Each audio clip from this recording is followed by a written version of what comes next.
راولپنڈی میں حکومت اور جماعت اسلامی میں مذاکرات کا تیسرا راؤنڈ کمشنر آفس میں جاری ہے۔ اسی بارے میں مزید جانیں گے ہمارے ساتھ موجود ہمارے نمائندے آصف نوید سے۔ آصف نوید بتائے گا، پچھلے 3 سے 4 روز میں کسی قسم کی کوئی ملاقات نہیں ہوئی، لیکن اب ایک اور مذاکرات کا دور جاری ہے، کیا کچھ اب تک طے پایا؟ دیکھیں 1 گھنٹہ ہو چکا ہے حکومتی مذاکراتی ٹیم اور جماعت اسلامی کی جو 4 رکنی مذاکراتی ٹیم ہے ان کے مابین مذاکرات جاری ہیں۔ یہ تیسرا راؤنڈ ہے حکومت اور جو جماعت اسلامی کے درمیان مذاکرات کا۔ پہلا راؤنڈ ہوا تھا 28 جولائی کو، دوسرا 31 جولائی کو، اور اب 6 دن کے بریک کے بعد اب یہ تیسرا راؤنڈ اس وقت جاری ہے۔ اس میں جو ہے وفاقی وزیر اطلاعات و نشریات جو ہیں عطا تارڑ، وہ حکومت کی جانب سے سربراہی کر رہے ہیں، جبکہ لیاقت بلوچ جو 4 رکنی کمیٹی تشکیل دی گئی تھی جماعت اسلامی کی جانب سے، اس کی سربراہی کر رہے ہیں۔ اب دونوں وفود کے درمیان اس وقت مذاکرات جاری ہیں، لیکن آج ایک اہم پیش رفت یہ بھی ہے کہ وفاقی وزیر داخلہ محسن نقوی بھی آج مذاکراتی عمل کا حصہ ہیں۔ اس وقت 1 گھنٹے سے زائد بلکہ 1.5 گھنٹہ ہونے کو آیا ہے، مذاکرات جاری ہیں، اور آج ٹیکنیکی ٹیم بھی 2 رکنی جو ہے وہ حکومت کی جانب سے شامل کی گئی ہے، جس ٹیکنیکل پاور ڈویژن کی سربراہی میں وفاقی وزیر پاور ڈویژن بھی شامل ہیں، امیر مقام بھی ہیں۔ اچھا آصف نوید، یہ بھی جاننا چاہیں گے جو وزراء یہاں پر مذاکرات کرنے کے لیے پہنچے ہیں، اس سے قبل انہوں نے کوئی بات کی؟ کس حد تک وہ پر امید نظر آتے ہیں؟ کیونکہ اس سے پہلے بھی 2 سے 3 دور ہو چکے ہیں، تو مطالبات کا تو اندازہ ہوگا ان کو۔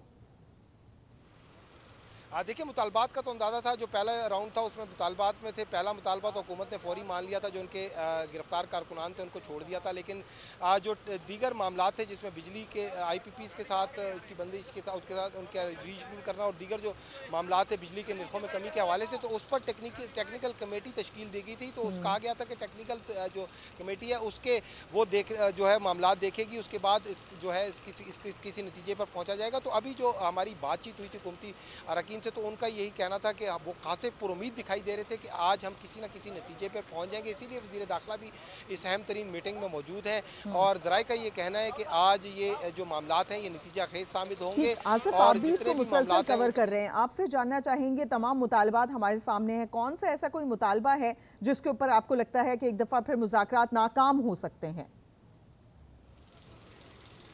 دیکھیں آئی پی پیز کے حوالے سے اور بجلی کے نرخوں کے حوالے سے جو بات چیت ہے وہ بھی ہے، اس کے علاوہ بہت سارے دیگر جو مطالبات ہیں اس میں آج جس طرح کے جماعت اسلامی کے امیر نے ایک بار پھر اس عزم کا اظہار کیا کہ حکومت جو ہے وہ ٹیکسوں میں چھوٹ کرے، اور جو اس کے ساتھ ساتھ تاجروں کے ساتھ جو ان کے اوپر ٹیکس لگایا گیا اس پر نظر ثانی کرے، اس کے ساتھ ساتھ جو آئی پی پیز کے ساتھ معاہدے ہیں ان کی نظر ثانی کی جائے، اور بجلی کے نرخوں میں کمی کی جائے، اضافی بوجھ جو عوام پر جو ڈالا گیا وہ نہ ڈالا جائے۔ اگر انہوں نے نہ مانے تو انہوں نے کہا ہے کہ ہم سڑکوں پر آئیں گے، بالکل مسجد آصف چوک نوید، چوکوں جس طریقے سے ہم دیکھ رہے ہیں کہ مسلسل دھرنا جاری ہے اور اب اس کا دائرہ کار مزید بڑھایا جا رہا ہے، ملک بھر میں یہ دھرنا جو ہے وہ کوشش کی جا رہی ہے، اب مذاکرات جاری ہیں۔ جس طریقے سے ٹیکنیکل ٹیم نے اس سے پہلے بھی کہا تھا کہ تمام معاملات کو دیکھتے ہوئے مذاکرات کریں گے، تو اب 1 گھنٹہ ہو چکا ہے، مذاکرات کس حد تک کامیاب ہوتے ہیں یہ تو وقت ہی بتائے گا۔ آصف نوید ہمیں اپڈیٹ کر رہے تھے، بہت شکریہ آپ کا۔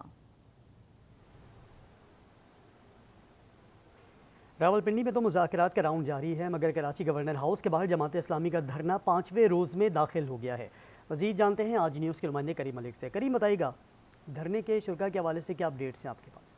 جی بالکل، اس وقت میں گورنر ہاؤس کے باہر موجود ہوں جہاں پر جماعت اسلامی کی جانب سے دھرنا کیا جا رہا ہے۔ آج دھرنے کا 4تھا دن ہے، جبکہ اس وقت آپ دیکھ سکتے ہیں کہ لوگوں کی اس وقت بھی ایک بڑی تعداد موجود ہے۔ وقتاً امیر جماعت اسلامی کراچی منم ظفر دھرنے کی شرکت سے خطاب کر رہے ہیں۔ اب سے کچھ دیر قبل خطاب کرتے ہوئے انہوں نے کہا کہ ہم جو ہے وہ اس دھرنے کو شارع فیصل پر بھی لے جا سکتے ہیں، اور اسی دھرنے میں ایک بڑی اسکرین لگائی گئی ہے جس میں امیر جماعت اسلامی پاکستان کی جانب سے راولپنڈی میں جو احتجاج کیا جا رہا ہے وہ براہ راست یہاں پر دھرنے کی شرکاء کو دکھایا جا رہا ہے۔ آج کے دن میں بنگلہ دیشی کمیونٹی نے بھی شرکت کی، ہاتھ میں بنگلہ دیش کا جھنڈا اٹھایا ہوا تھا۔ بنگلہ دیش میں جاری جو موجودہ صورتحال ہے اس سے اظہار یکجہتی کے لیے بنگلہ دیش کے حق میں نعرے بھی لگائے گئے، بنگلہ دیشی زبان میں ملی نغمے بھی پڑھا گیا۔